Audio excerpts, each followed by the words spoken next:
I mean, I saw the original one last summer, so I'll watch the second one to see how I feel about it. I didn't remember much about the first one, but I remembered it was kinda dumb, and the second one was, I mean, kinda dumb. Hello, thank you for joining me for yet another video.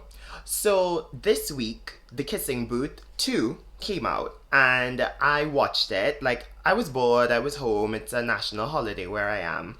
So I saw it. I saw the first one last summer and I thought it was okay. I thought it was a bit stupid, but harmless. So I decided to give this second one a go. And as I was watching, I was live tweeting as I do with lots of different things. And please follow my Twitter. So I was live tweeting and talking about it and pointing out some of the stupid things about it and laughing. So the premise of this one is that Ellie and her boyfriend are now living on separate coasts. And of course, that's so teen angst. Like, oh my goodness, the love of my life. He's on the other side of the country and he's going to university and I'm still finishing high school and I miss him so much. You know, that typical tropey foolishness. And of course, there is a secondary love interest who shows up, and this is a guy who is closer to Ellie's age. They're in the same grade. They are, of course, like, attracted to one another, and they set that up so stupidly. Like, I mean, watch it. If you haven't seen it, watch it. If you have seen it, you know exactly what I mean. The introduction of Marco, objectively a good-looking guy. They introduce Marco into the show, and it's cute. He's cute, and you know that there's gonna be something between Marco and Ellie. And for better or for worse, it eventually does happen. But the way these things go, the guy that the girl has been romantically involved with since the first film or since the beginning of this film or whatever, that tends to be the guy that she stays with. This is a sequel, and really people just want to see the continuation of that story.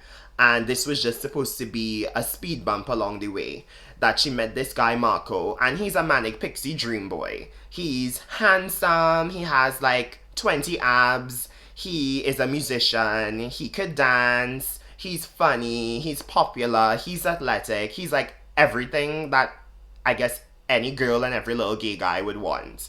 Like, there's nothing not to like about him. And of course Ellie likes him too.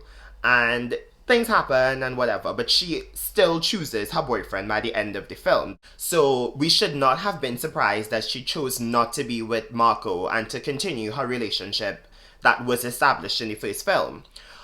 But the sad thing is, Marco is not white. Marco is whatever version of Latinx.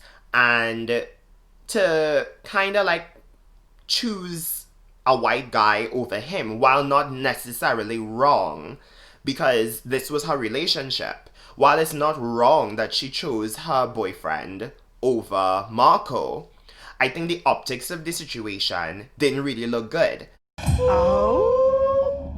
And I tweeted about it because it reminded me of another movie that came out just a little while ago, a sequel, a Netflix sequel, and a similar genre. It was To All the Boys I've Loved Before 2, or P.S. I Love You.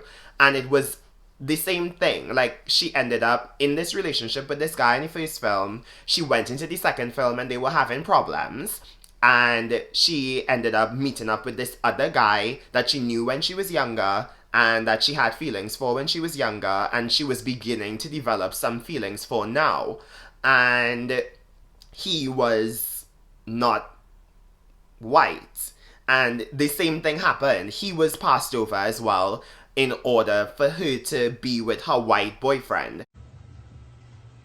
So these are two Netflix films, and similar plots, similar circumstances, and in both cases, the non-white boys who were the secondary love interests kind of ended up with nobody. And I don't think Netflix is purposefully trying to like send a message. I don't think that they're being shady. I think it was just like circumstance, and I want to give them the benefit of the doubt because Netflix has traditionally been quite good for representation for LGBT people, for interracial couples, for whatever. And I think that these movies are a continuation of that story. They continue to have diverse couples and diverse people, and I love to see it. I think we all love to see diversity, especially in the rom-com arena, which has predominantly been so white. It's nice to see that To All the Boys has an Asian lead, and she had a love story with a white guy, she had a love story with a black guy. And yes, by the end of the film, she chooses the white guy. And similarly with the Kissing Booth 2, of course, with another choice, she still chose the white guy. I don't think that it was meant to be racist. I just feel like it's the optics of the situation. Now, as I said, I do not think that this is intentional. It is normal in this genre for this secondary guy who comes in and who's perfect to not be chosen in favor of the guy that we have seen her develop a relationship with.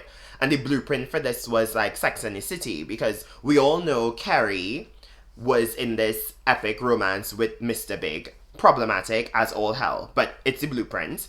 And yes, there were other people that she met in between, but by the end of Sex and the City, of course, she ended up with Mr. Big. And I always felt like Aiden would have been a much better person for her to end up with. And of course, Aiden was played by the same actor who plays Lara Jean's dad in To All the Boys. So I always felt like Aiden was the right choice for her, even though he was like the secondary person. And he is, I would say, arguably the second most important love story that she had in the entire series. So I already went into these rom-com movies where there is a secondary person knowing exactly what was gonna happen. Romantic comedies are generally white dominated, and I think it's just the few ones that had diversity within them. It was easy for me to be a bit judgmental.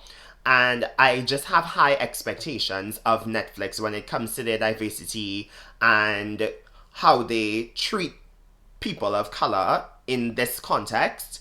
Like, even they had another show recently, Sweet Magnolias, and I was watching it, and it's diverse. It had a big girl, it had a white girl, it had a black girl. And like, I was kind of waiting for the gayness because Netflix is so good at representation for gay people. I was like, where's the gay couple? And my friend was like, oh, there is one, don't worry, you'll see later on in the show. And there was a gay couple, but they were like super minor characters. One character was recurring, but still minor. And he was married to somebody, and I was like, okay, cute, but not really the type of representation I expected. So between Sweet Magnolias, To All the Boys 2, The Kissing Booth 2, like, it just felt like they were missing something, but I know they normally do really well. The recently released Netflix show Cursed had diversity everywhere, and it was really well done. So I do think that this was just a matter of an accidental thing, and it just ended up snowballing into something on Twitter on my post where it became a thing where like, oh, this is a real thing that maybe Netflix is not doing the diversity that they should, that they have diversity in name or like in superficial ways, but when it comes down to it, they stick to the status quo. And I get why somebody might feel that way, because I was only half joking in that post. I know Netflix does better, but I still get what somebody might feel. So maybe going forward, Netflix needs to make different decisions when it comes to casting, because if you cast white men as the guys that the girls always end up with as the main love interests, and you cast secondary romantic heroes as people of color, it kind of always looks like if you're not white, you're not gonna get the girl. It just doesn't look good. But I know that that's not necessarily what they do. I know that they do a lot of really good diversity and representation. I just think they missed the mark, and maybe the fandom latched on to my post because they could see that. They could see that there was just like a missing gap, because when you look at these guys are objectively good. But I feel like Netflix just can't win in this situation, because if they have these guys of color and they make them really bad people, that's not gonna look good.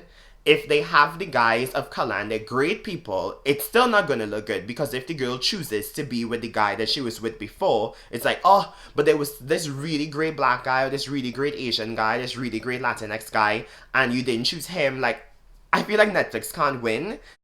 So with very limited non-white leads, non-white romantic leads in these movies, I think sometimes we get very territorial of the few cases of representation that we get. So I think the market really needs to be flooded with more than just white leads, or more than just white leading men, which is why like Crazy Rich Asians was so good, because Henry Golding is objectively gorgeous and he was a good guy in that film. So we all loved him, and therefore it works. Even if a second film were to come out and there were to be romantic drama and she were to still choose him in the end, it still wouldn't look so bad. I think this was just accidental, and I feel kind of bad that I was responsible for creating a bit of drama on social media about this situation, because I don't think that it was purposeful. I really do think that it was accidental. But at the same time, I do acknowledge that if you're doing rom-coms, I hope the resurgence of rom-coms really does change. I hope like we see more faces, you know, and I'm seeing Netflix is doing a lot more with different stories of different people. They're doing more queer romances, and they're doing interracial romances, and I look forward to seeing what comes next in rom-coms and seeing how things go.